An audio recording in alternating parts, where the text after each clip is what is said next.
This is Sunday Edition with the Deseret News and KSL. Good morning. Welcome to Sunday Edition. I'm Dave McCann. Representative Mia Love is in her second term, representing Utah's 4th Congressional District in the United States House of Representatives. She's the first Haitian American and the first black female Republican elected to Congress, and there's no shortage of hot topics to discuss this morning. Thank you for being here. Thank you. Good to have you here. There's nothing like being home in Utah over the 4th of July holiday week and a half. Oh, there's nothing like being Utah. I mean, I say this all the time, that people are so much more pleasant at home than they are in D.C. So I'm happy to be home, and I come home every weekend, and every week I travel home and make sure that my family knows that we're still here, and my constituent knows that I still live here, represent. I come back to the place that I represent, and anyway, I'm really excited. Is it easy to get worn out? We've seen Representative Jason Chaffetz, who appears worn out, to where now he's just going to go do something else. What's it like? What's the grind like for you? I think it is easy to get worn out. However, I'm still fairly young, and I have to be an example to my children. I always tell my children that the world doesn't revolve around them. That we've got to get out and make sure that we use our talents and our gifts for the betterment of society, and the only way that you can do that is through example. And so, when it gets tough, that's when you see what you're made of. That's when you have to keep going. Well, over in the House, you keep a close eye on what's going on in the Senate, especially with health care, with what they're trying to get ready for a vote and to push through. What does that all mean to Utahns? Well, for years, Utahns have asked us for relief from the ACA. I have to continue to remind everyone that there are still families that are out there that have seen their deductibles go from $1,000 to $14,000 that can't afford it, or have high premiums, and their premiums continue to double, triple, year after year with no end in sight. So they're paying these monthly premiums and will never see the benefits of the full benefits of their health care, or people who are paying the fee and they're not getting any health care at all. These are things that have hurt our economy. We have not even seen the beginning of how horrible the ACA is currently performing.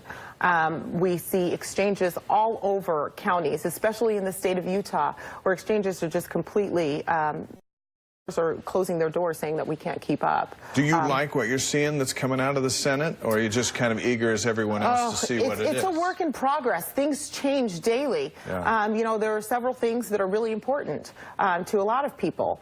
For me, health care, when I look at overall, I'm trying to bring down the cost of health care, and by giving as many people as much access to health care at a lower cost possible, and making sure that there are people that aren't forgotten. My brother was diagnosed with stage 3C colon cancer in December.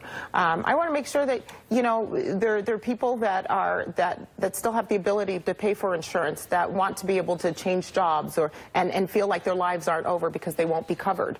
So there are things that we still need to work out. But again, we cannot continue on this path. It's completely unsustainable. We're going to get to a point, if we stay with the ACA, where fewer and fewer people are going to have access to insurance, and those who have access to insurance won't have any health care, won't see the benefits of the health care. President Trump pushing this along, and you figure something will get done. And with President Trump, and it's been a rocky road, for him or against him, it's been a rocky road, but he hasn't sustained losses.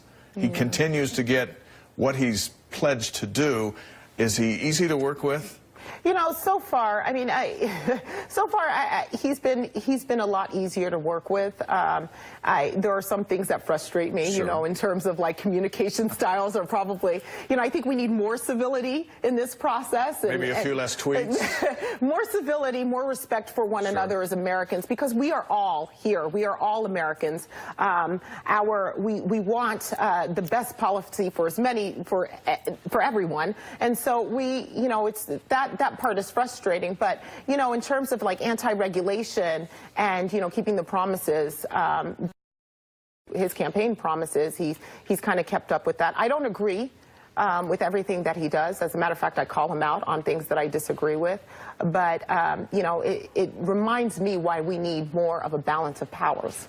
than anything. We need those checks and balances, because at the end of the day, we have to make sure that we return power back to people and that it's not consolidated under one branch, which is the executive branch. Republicans are on a run here, though. In recent years, you've won the House, the Senate, the White House, the Supreme Court, with Justice Gorsuch pushing through. The travel ban has actually been put into place after a lot of fights. For the party that opposes you, do they need to regroup and come a different way? You know, I can't comment on that. I'm a representative of the 4th District, which means I represent everyone. I have to make sure that I listen to everyone's concerns, and you know, things are tough, and you know, when you're in Washington and you're trying to make decisions that affect everyone, you're never going to get it right, because that's not the purpose of Washington, to solve everything for everyone. Right. But I believe the purpose is to give as many people as many opportunities and as many options as possible, so that they can pick and choose what works for them and what works for their families, whether you're a Republican or a Democrat. You got a bracelet on. Let's talk about Josh Holt, a Utahn who's sitting in a Venezuelan jail. He's been there for a year. How do you get him out? Well, you know, this is something that has hit me personally, because I'm a mother of 3. I couldn't imagine what Lori Holt is going through, or what Joshua's going through. As a matter of fact, we just found out that Joshua's had another injury. He's fallen about 9 to 10 feet from a bed, hurt his tailbone, and hit his head on concrete. They've been requesting for medical help, and he hasn't been able to get medical help. He's lost over 50 pounds. Venezuela, unfortunately, is a horrible place to be right now. Talk about a country that used to just thrive and grow, and it shows you what one dictator will do to a country very quickly. Anyway, Joshua and Tammy make these bracelets, and they send them here to help us, remind us that they're still here. I certainly have not forgotten. I am with his mom and with his family, and I'm going to do everything I can. I have to ask myself, what would I want my representative to do if that was my child? And so I'm going to do everything I can to make sure we get Joshua home. Please keep us posted on that challenge.